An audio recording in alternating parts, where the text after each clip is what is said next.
Here's one last thing. In the book, Every Good Endeavor,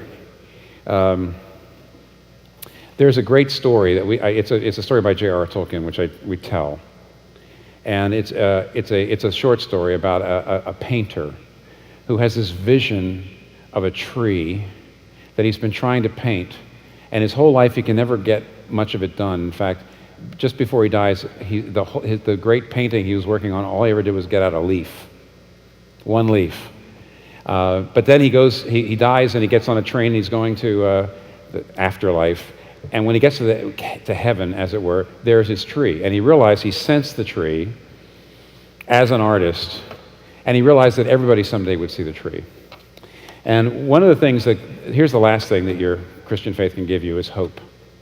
Because if you go into law, you want to do justice. If you go into city planning, you want to build great cities. If you go into art, you want to show people beauty.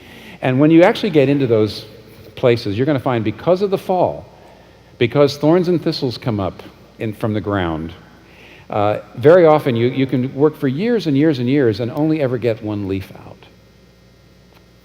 But Christianity gives you hope and says that the passions we have to see the human race be all that God made it to be, we're trying to realize through our work. Even if in this life, because of the frustrating nature of the world now, this fallen world, we often are going to be very, very frustrated. We may only get a leaf out. There's hope. There is a tree, as it were. If you're a city planner, there is a New Jerusalem. If you're a lawyer, there will be a time of perfect righteousness and justice. He comes to judge the earth.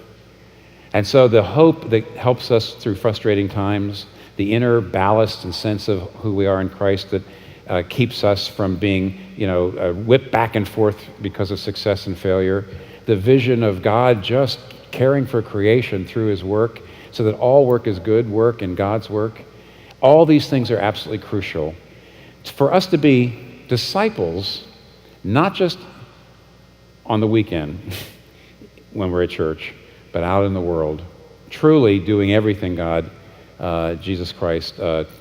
obeying everything Jesus Christ told us to do.